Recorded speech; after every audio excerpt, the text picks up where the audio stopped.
नमस्कार दोस्तों, renew academy में आपका स्वागत है। दोस्तों, आज हम क्या पढ़ेंगे? आप लोग देख रहे हैं, मैंने यहाँ लिखा है भारतेंदु युग। भारतेंदु की जो रचनाएं हैं, भारतेंदु युग का नामकरण आप सब जानते होंगे कि भारतेंदु के नाम पर ही पड़ा। और ये गद्य साहित्य के गद्य का प्रवर्तक अगर पूछे कौन है तो हम किसे बताएंगे? भारतेंदु हरिश्चंद्र को बताएंगे। और इन्होंने बहुत सारी रचनाएं की, बहुत सारे नाटक लिखे। हालांकि उपन्यास इनके कम मिलते हैं। एक उपन्यास शायद मिलता है, कुछ आप बीती कुछ जग बीती। बाकी इनके नाटक के क्षेत्र में सर्वोत्कृष्ट नाटक देखे जाते हैं। और काव्य इनके कितने माने जाते हैं? 70। कितने काव्य इनके हैं 70 माने जाते हैं। और 70 में से हमें 70 को नहीं याद करना है, बल्कि जो इम्पोर्टेंट है, जिसको अक्सर एग्जाम में पूछ लेता है, उसी को याद करना है। आप सब जानते होंगे कि इनका जन्म कब होता है? 1880 में। और मृत्यु कब होती है? 1885 में। मतलब ये मात्र 25 वर्ष तक ही जीवित थे। और इनका जन्म कहाँ होता है? काशी में। सब जानते होंगे जो हिंदी के विद्यार्थी हैं, कहाँ होता है? काशी में इनका जन्म होता है। और ये किस उपनाम से रचनाएं किया करते थे? तो जो उर्दू में है, रसा नाम से। उर्दू में जो रचनाएं करते थे, उर्दू में वो रसा नाम से। अगर पूछे रसा किसका उपनाम है, तो किसका है? भारतेंदु का है। और गुरु याद रखना, गुरु इनके कौन थे? तो सितारे हिंद। कौन है गुरु? कौन है? सितारे हिंद है। और आप सब जानते होंगे जो शिव प्रसाद राजा सितारे हिंद है, राजा शिव प्रसाद सितारे हिंद है, वो किसके पक्षधर थे? उर्दू के पक्षधर थे। किसके पक्षधर थे? उर्दू के। तो वही क्या है? इनके गुरु हैं। और इनके जो पिता का नाम एक आता है तो गोपाल चंद्र। कौन है? गोपाल चंद्र है। गोपाल चंद्र की रचना कौन सी है? नहुस। नहुस उनकी रचना है। और गोपाल चंद्र ही भारतेंदु के पिता हैं। आइए हम देखते हैं कि इनकी जो ढेर सारी रचनाएं हैं, हिंदी के विद्यार्थियों को बहुत समस्या होती है कि इन रचनाओं को याद कैसे रखा जाए। तो वही हमारी क्या है आज की जो है रचनाओं पे ट्रिक है। भारतेंदु की रचनाओं पे एक बहुत ही अच्छी ट्रिक है। आप लोग ध्यान से और पूरा वीडियो जरूर देखना, अंत तक बने रहिएगा। और हाँ, अगर आप मेरे चैनल पर नए हैं तो चैनल को सब्सक्राइब जरूर कर लीजिएगा, क्योंकि यहाँ पे हम एकदम आसान तरीके से याद करते हैं। अब देखते हैं क्या है? प्रेम माधुरी। आप सब देखते होंगे कि भारतेंदु की कई रचनाएं जो है प्रेम से शुरू होती है। किससे शुरू होती है? प्रेम से शुरू होती हैं। तो प्रेम माधुरी, प्रेम मालिका, प्रेम प्रलाप, प्रेम फुलवारी, प्रेम सरोवर, प्रेम तरंग, प्रेम नहीं है यहाँ पे, जैन कौतूहल है, प्रेमाश्रु, वर्णन है, वर्षा विनोद है, फूलों का गुच्छा है। अब इसको देखना कि कैसे याद करते हैं। प्रेम माधुरी, ये जो है एक नायक है, भारतेंदु को नहीं कह सकते।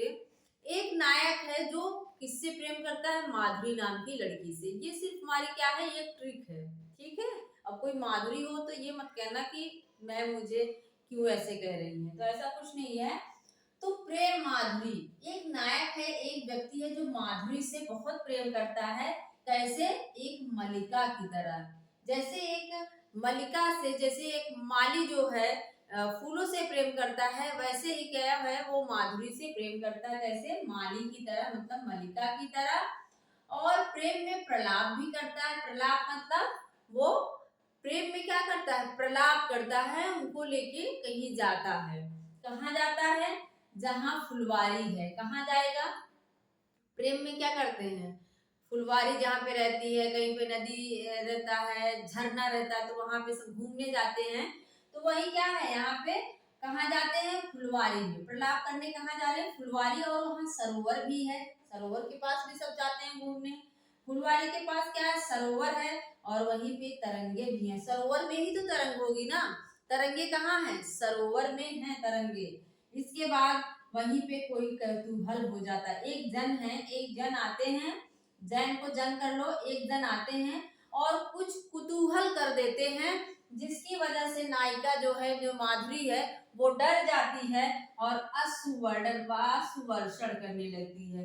प्रेम में क्या करने लगती है, उसकी आंखों से, लड़कियां बहुत जल्दी रोती है ना, उसकी आंखों से आंसू बहने लगते, अश्रु वर्षण करने लगती है और आंसुओं से ही वर्षा होने लगती है। आंसुओं की क्या होने लगती है, वर्षा होने लगती है। फिर नायक जो है उसको एक ऐसे फूलों का गुच्छा देता है कि देवी मान जाओ। फिर जाके वो क्या होती है, खुश हो जाती है माधुरी और मान जाती है। फिर से देखो, प्रेम में माधुरी, माधुरी है एक व्यक्ति है जो माधुरी से बहुत प्रेम करता है। कैसे, जैसे एक माली प्रेम करता है वैसे मलिका की तरह उसको रखता है माधुरी को, और उसको प्रलाप करवाने के लिए, घुमाने के लिए कहाँ ले जाता है, फुलवारी में लेके जाता है। और फुलवारी से फुलवारी के बाद वो सरोवर के पास जाता है और सरोवर में भी क्या है, तरंगे हैं। लेकिन एक जन आते हैं वही भाई, और सारे लोग हैं, एक जन आते हैं कुतूहल कर देते हैं, जिसकी वजह से नायिका डर जाती है और अश्रु वर्षण करने लगती है प्रेम में। फिर वर्षा होने लगती है आंसुओं की। लेकिन जब नायक है वो समझदार है, उसको पता है कि लड़की कैसे मानेगी, फूलों का गुच्छा देकर उसको मना लेता है। और फूलों का गुच्छा अगर पूछे तो किसमें है, ये खड़ी बोली में। आप सब जानते हैं कि जो भारतेंदु युग की भाषा थी, जो काव्य भाषा थी, वो क्या थी, ब्रज ही थी। लेकिन जो गद्य की भाषा थी वो खड़ी बोली। यहाँ पर इन्होंने जो फूलों का गुच्छा काव्य है, इसकी भाषा क्या है, खड़ी बोली। मैंने इसको याद किया था, अगर किसी को आप फूलों का गुच्छा ऐसे देते हो तो कैसे, खड़ी हिंदी में बोलोगे ना, ऐसा तो है नहीं भोजपुरी में बोल के या अवधी में बोल के उसको मनाओगे, कैसे बोलोगे, खड़ी हिंदी में, मान जाइए जो भी आगे बोलते हो।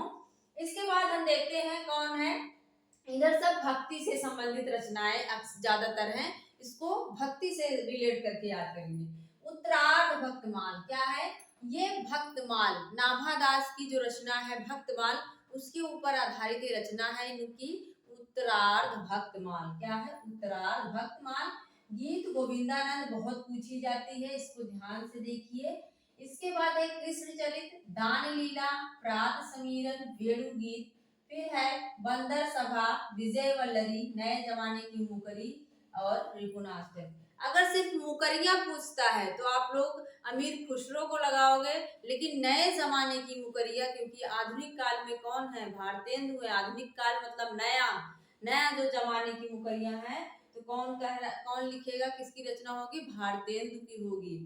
अब इसको याद कैसे करते हैं, भारतेंदु है और फिर बाद में क्या करते हैं, भक्तमाल, भक्ति की माला ऐसे जपने लगते हैं। भारतेंदु क्या करते हैं, उत्तरार्ध में सभी लोग भक्ति करने लगते हैं। अपने उम्र के का जो उत्तरार्ध होता है उसमें क्या करते हैं, भक्ति की माला जपने लगते हैं। इसके बाद किसकी माला जप रहे हैं, गीत गोविंदानंद, गीत गाते हैं गोविंदानंद का।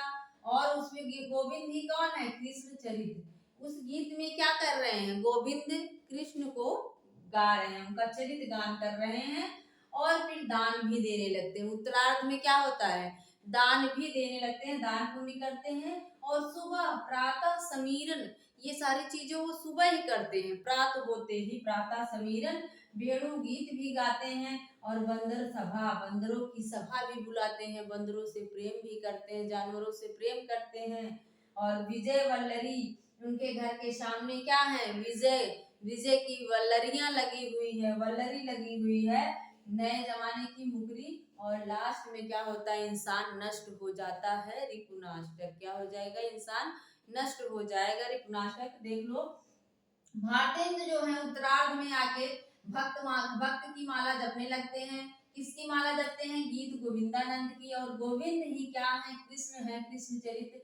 दान भी करते हैं, दान लीला। और ये सब कब करते हैं, प्रात में करते हैं, प्रातः समीरन, वेणु गीत भी गाते हैं प्रातः में। बंदरों से वो लास्ट में क्या करते हैं, बहुत प्रेम करने लगते हैं। और विजय की वल्लरी भी उनके घर के सामने लटकी रहती हैं, नए जमाने की मुकरिया। और अंत में जो है इंसान नष्ट हो जाता है, मर जाता है। यही क्या है, हमारी ट्रिक है। तो आप लोग जरूर बताइएगा कि आप लोगों को रचनाएं याद होती है कि नहीं, और हमारी ट्रिक कैसी लगती है, आप लोग बताना मुझे। और हाँ, अगर आप मुझे सपोर्ट करते हो, बताते हो, लाइक करते हो, तो एक मोटिवेशन मिलता है, मोटिवेट होते हैं, हाँ हम सही दिशा में जा रहे हैं, सही काम कर रहे हैं। तो दोस्तों, आप अगर नए हैं तो चैनल को सब्सक्राइब कर लीजिएगा, लाइक कर दीजिएगा, शेयर कर दीजिएगा। मिलते हैं अगले वीडियो में। थैंक यू, धन्यवाद।